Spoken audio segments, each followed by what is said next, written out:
E aí, minha gente da Billboard Brasil, que acompanha a gente aqui nesse podcast Cabos e Cases, esse podcast que fala da indústria da música, dos cases de marketing de sucesso e de gente legal como o Rafael Lazzarini, que eu estou tendo o prazer de hoje convidar para esse papo, aqui no South by Southwest, em Austin, diretamente da SP House.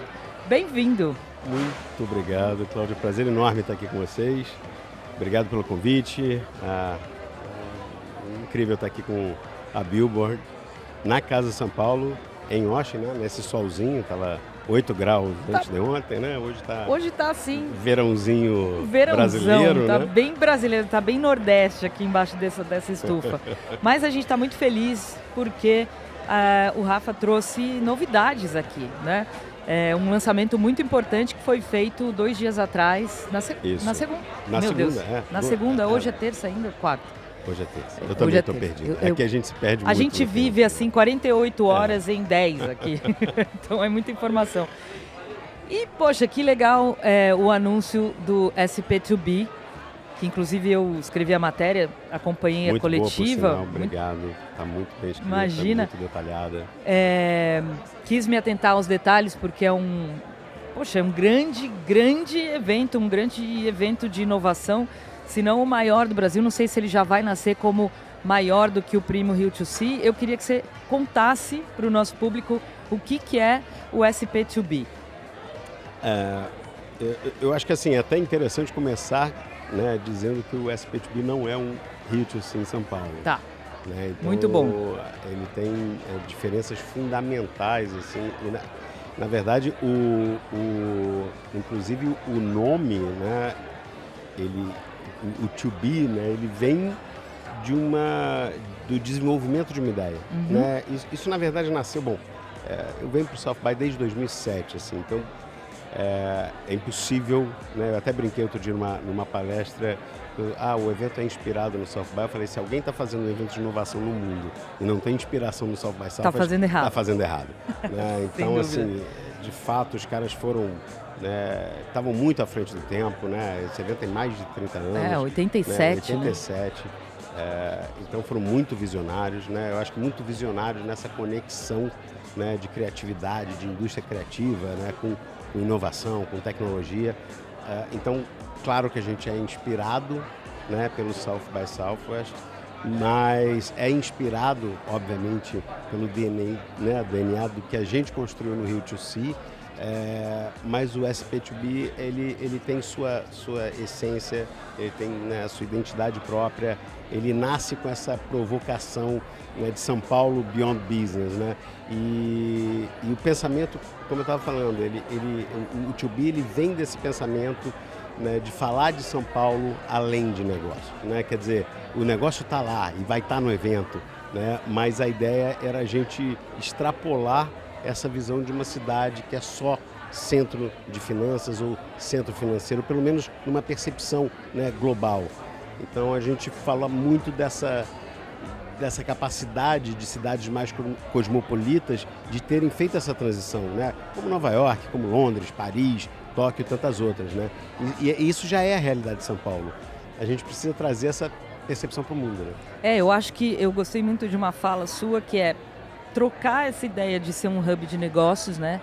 De São Paulo ser um ponto turístico só para quem vai trabalhar e de atrair como um hub de criatividade, de música, de fun, né? Eu acho que São Paulo tem toda essa natureza, né? Já é uma cidade que, para quem gosta de música, com certeza é uma das cidades consideradas pelo mundo inteiro como um lugar para estar, né? Um lugar de referência, um lugar de tendência. Mas você colocar tudo isso dentro de um festival é muito interessante, né? É muito todas interessante. Essas possibilidades. Porque eu acho que assim, é uma premissa, né? Uma premissa básica que para você desenvolver um ecossistema de inovação, né? Você precisa desenvolver um ambiente essencialmente criativo, né? Você tem que dar espaço para essa criatividade fluir. E a criatividade, ela flui quando você tem diversidade, né? Sem diversidade você não tem. A coisa fica estéril, né? Então, assim, e a verdade é que São Paulo, você tem mais de 100 etnias presentes, representadas em São Paulo, né? Então, é um mundo, né? São Paulo é de fato um país, um mundo de uma diversidade estupenda, não, né, por um acaso, que é uma cidade onde você tem tantas expressões artísticas, culturais, gastronômicas, né? Então, assim, essa realidade já está presente ali, né? Eu acho que o que a gente está fazendo muito é ligar os pontos, né? E às vezes, a função do evento, e a gente é muito... acho que a gente se coloca numa posição muito até, né, resignada e humilde nesse lugar. O evento por si só, nem o South by Southwest, ele é capaz de construir uma nova realidade, né? Mas ele é uma fagulha, ele pode ser sim a centelha que vai dar início a todo um processo de transformação. Então, assim, o processo que aconteceu em Austin, que a gente vê aí, né, a quantidade de prédio subindo, essa cidade se desenvolvendo, virou um grande hub de inovação, ele tem muito a ver com essa centelha que começou lá atrás no South by Southwest. Sem dúvida. E, se eu não me engano, aqui são 700 painéis, 2.000 palestrantes, 26 palcos. Esse número, eu falei, caramba, o negócio é realmente para mexer com a mente e tratar de todos os assuntos, né? De ter uma pluralidade. Como é que você vai tratar da curadoria? Assim? Você já pensou, vão ser muitos curadores ou vai ser uma empresa? Como é que isso está sendo desenhado? A gente, e aí quando eu mencionei ali atrás da inspiração no South by, de parte do DNA do Rio to See, eu acho que a gente conseguiu, né, nesse tempo de Rio to See, né, desde lá de 2000, na verdade quando começou a ideia, o projeto começou em 2016, desenvolver uma expertise de curadoria muito grande, né? Então acho que o Rio to See ele conquistou, né, essa reputação com a sua curadoria, e a gente pretende trazer essa metodologia também para dentro do SP. E a forma com que a gente aborda essa curadoria, né, ela parte sempre de uma ideia central, né? Então, assim, você cria um grande tema e esse tema vai sendo desembrulhado, né, vai sendo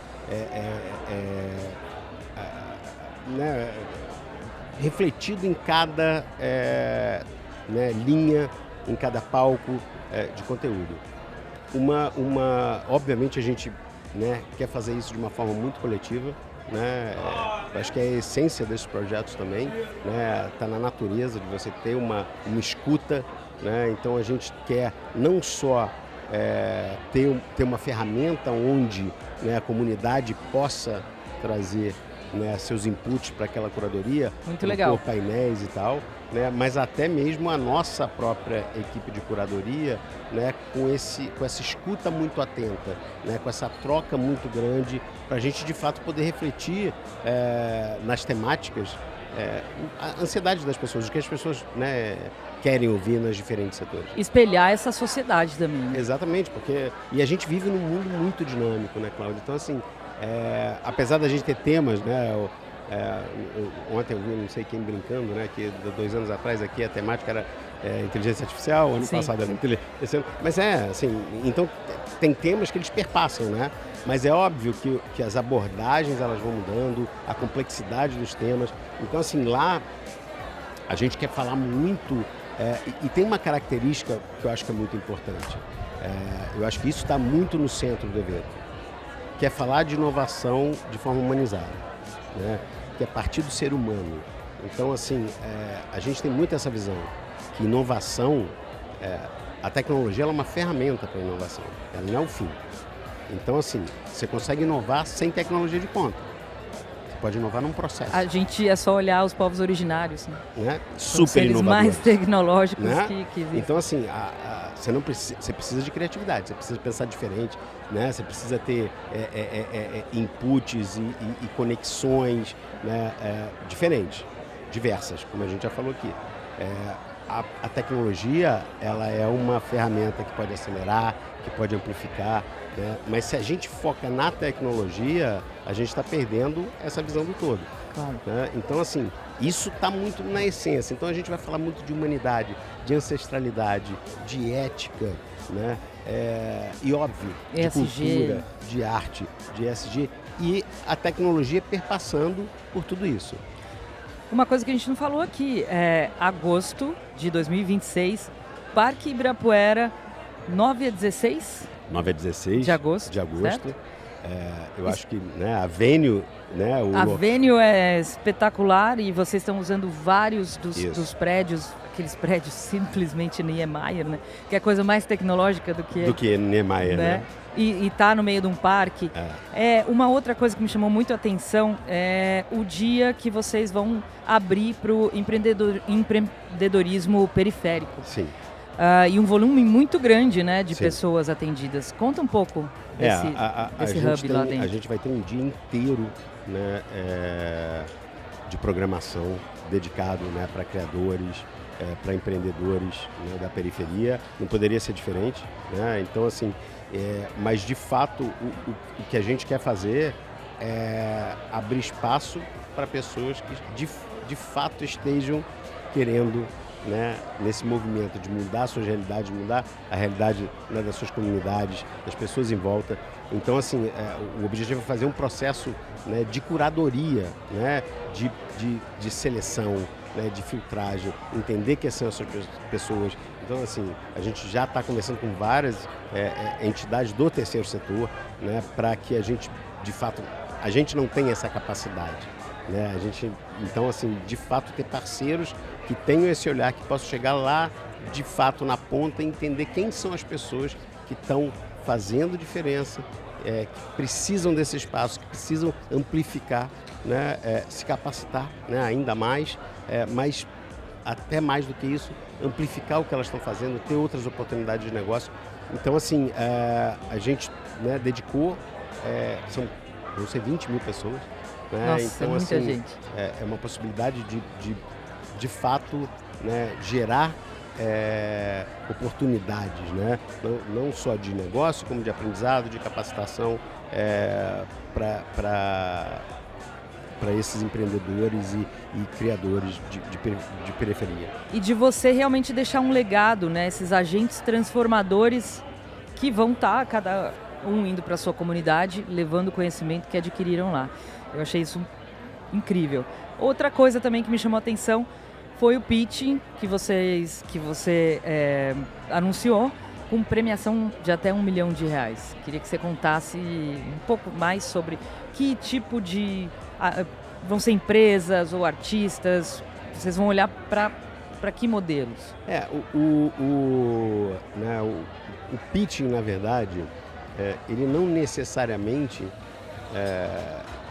ele né, a gente falou aqui de oportunidade, obviamente que é um prêmio, né, significante, mas você vê, né, historicamente, vários outros eventos até de inovação e tal, não necessariamente aquela empresa que ela é vencedora do pitch, é uma empresa que vai ter, né, depois um histórico de sucesso e tal, mas é uma ferramenta muito importante para você despertar, né, essa vocação empreendedora.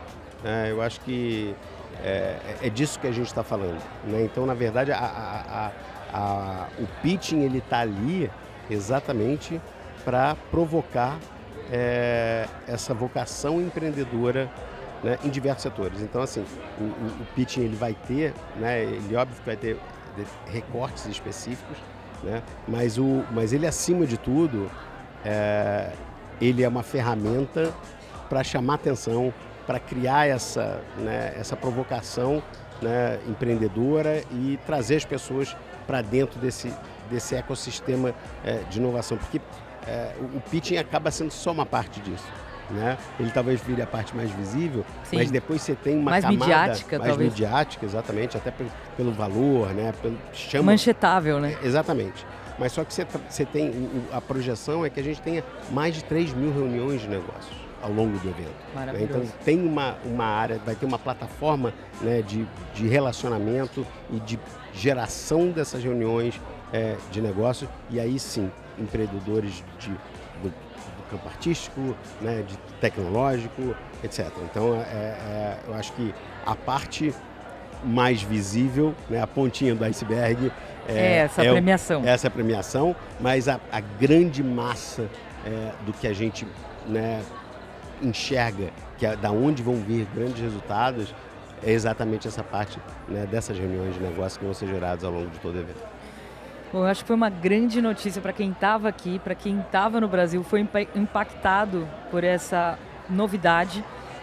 SP2B acontece em 2026, mas ainda esse ano, em agosto, lá no Ibirapuera, mesmo no auditório, vai ter o lançamento. Eu queria que você contasse um pouquinho e quem vai poder participar, se vai ser aberto ao público. Sim, a gente entendeu que seria legal fazer um evento, né? O countdown, né? Countdown, né? Quer dizer, começar esse cronômetro aí de um ano para o evento no próprio parque, né?